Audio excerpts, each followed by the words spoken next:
Hello, this is Kara from Kara Tarot with a general reading for Saturday, December 13th, 2025.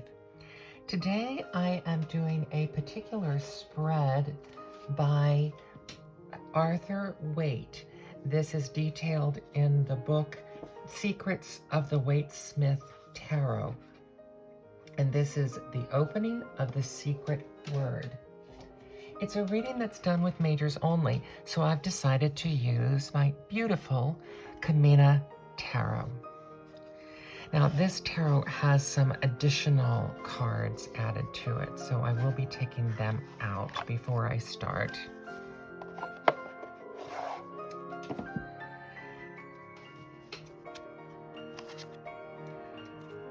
So you get sort of a little flip through while I'm going through it. Oh, and there is some nudity in this deck. I'm going to have to be careful about that. This is can be a rather extended reading. This is one of the newer cards, and I'm not as familiar with these, and that's why I'm taking them out, aside from the fact that this really was only intended to be a 22 card reading.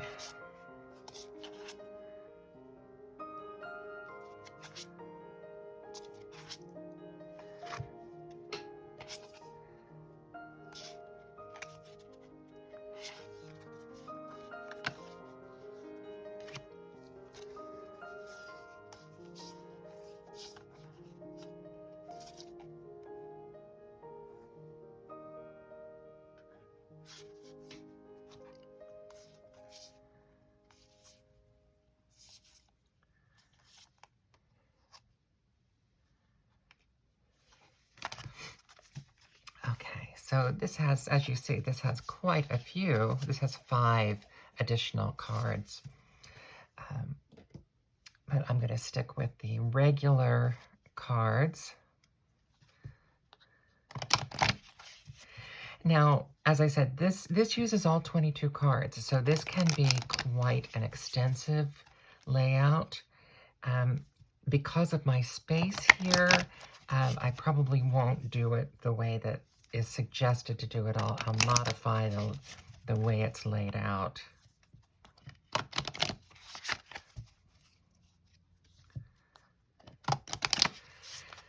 So one of the first things you do with the cards in this layout is, well, even though I'm using all of them, I'll still cut it.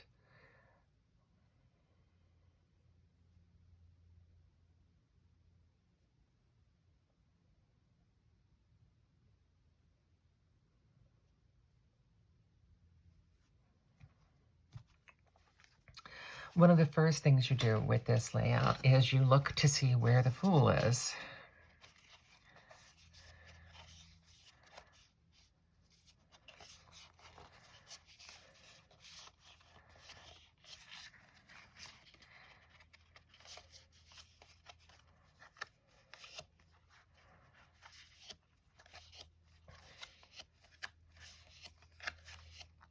Okay, so as we lay these out, the Fool is rather near the beginning. Now, since that's where I found the Fool, I'm just gonna, we don't read the ones that would be laid out before him, so that'll help me manage the layout a little bit more.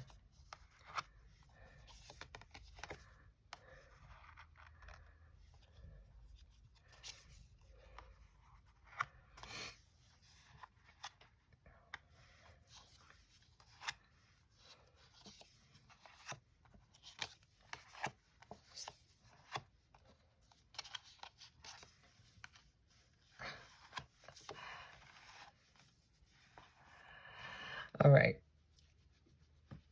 so I'm gonna now kind of put these back in their upright order so I can go through these more easily here.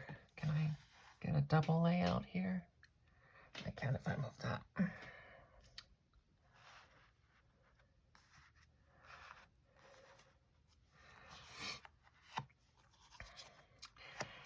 So one of the things with this particular spread is if the Fool appears at the beginning or the end, the reading is done. You don't use the reading that day because the cards have nothing to say, supposedly.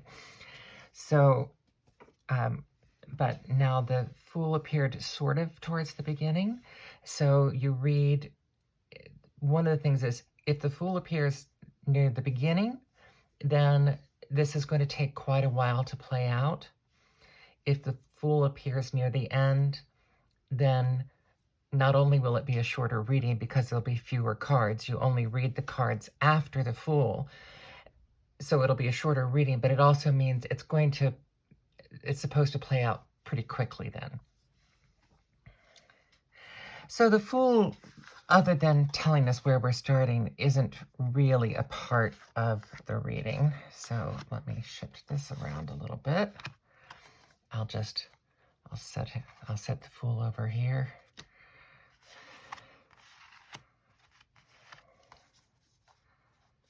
Yeah, that works. That works. So I have 4 cards left after this to read. And we'll just have him over on the side here. Okay, so we begin with Temperance. So sort of our beginning of this story is with temperance and blending. You're having 2 different things that you need to put together and blend. This is the past couple of days we've had things about decisions and 2 different viewpoints. 2 different things that you need to put together and blend that will help you create a more fertile environment. You're coming to a point of completion, perhaps with that or with something else. You're coming to a point of completion that is going to give you a real sense of satisfaction. With that sense of satisfaction, there's a transition is going to be needed because this sense of completion is also going to bring about an end to either something you've been working on or something that you've been planning. Think about it in these terms for a moment. We have the holidays coming up. If you've been making a lot of plans for the holidays, so Christmas Day would be kind of the finite end. That would be the completion. And so then the day after Christmas, even though things continue, or after your guests leave, if that's the case, you're going to have to, you then are picking up from a new place where you are transitioning and moving on. So it's not necessarily negative, but it's just you've reached the completion point and you're going to be moving on. You're going to perhaps be waylaid by some obsessions that you have here, or things that you feel that you are tied to and cannot get away from. It's going to take all of your mastery, which you have, your mastery and your knowledge to be able to deal with this. You may need some time alone, very common after the holidays to need some time alone to kind of regroup, reframe yourself with what you have on your table, and also perhaps to rid yourself of these things as you're transitioning forward. To again, this is helping you find your higher calling. The things that you don't want to be stuck here with the things that are distracting you and tying you down. You want to be relying on a higher calling that is going to be just. Here, let me move these up so we can.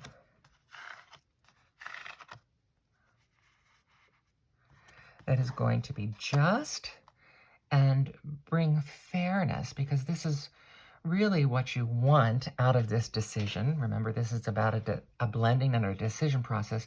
You'd like things to be fair. And one of the nice things about justice and temperance is it isn't necessarily either or. you can blend things as a way of finding equilibrium. Some of these things that you're looking for will be not necessarily overt.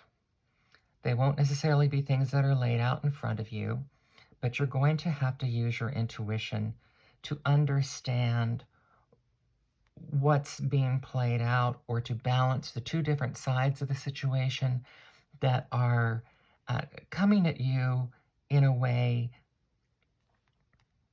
that is a visceral presentation, but that may not really be what's going on underneath the surface. What's going on underneath the surface is going to be coming forward to you. It's going to require your wisdom and your knowledge and the dispassion of being the teacher or a priest, or you're going to have to find that dispassionate place to find the balance and find the justice. This will help you. Interesting that these two are falling together in my layout here today. Normally this layout would be all in one line. But we can look at some of the interplays here. So we've got the Hierophant right next to the Hermit. So this again is this withdrawing, as the moon is, withdrawing to find your inner wisdom, and then to bring the keys to the situation out of your mouth, but from this place of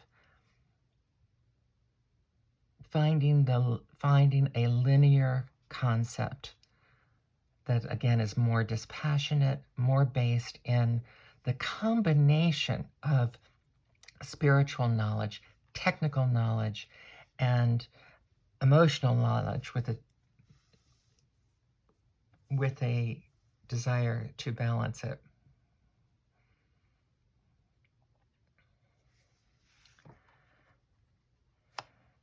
And so then the ultimate outcome of this will be, oh, isn't this lovely? This is the Lover's card in this deck. And given that we're talking about blending, the whole thing is about how we're going to blend things. Here we have not just lovers, but a fusion of the lovers. United effort, united understanding, united focus, and united purpose. All of these literally united, the lovers becoming one person. And so moving through all of these other aspects can then bring you to this really strong united purpose. And interestingly, again, as we can't ignore the fact that we're in a holiday season, this could very well not be a romantic love. This could be about a kind of a coming to a united family purpose. Wouldn't that be lovely? So a very interesting method of reading. Again, this is really more of an open reading, though the way that it's done just in a linear story. But the opening of the secret word by a reading method established by Arthur Waite. And again, this is detailed in the book, The Secrets of the Waite-Smith Tarot. This is Cara from Cara Tarot. I hope this was interesting and useful for you today. And aren't these cards gorgeous? Absolutely gorgeous. The Camena Tarot. This deck just came out recently, towards the end of this year. It is by Laetitia Barbier and Lou Benish did the artwork. And I believe it's still available. You can follow Laetitia on Instagram and find out more, or you can just look up the Camena Tarot. Thank you. Have a balanced and purposeful and united day.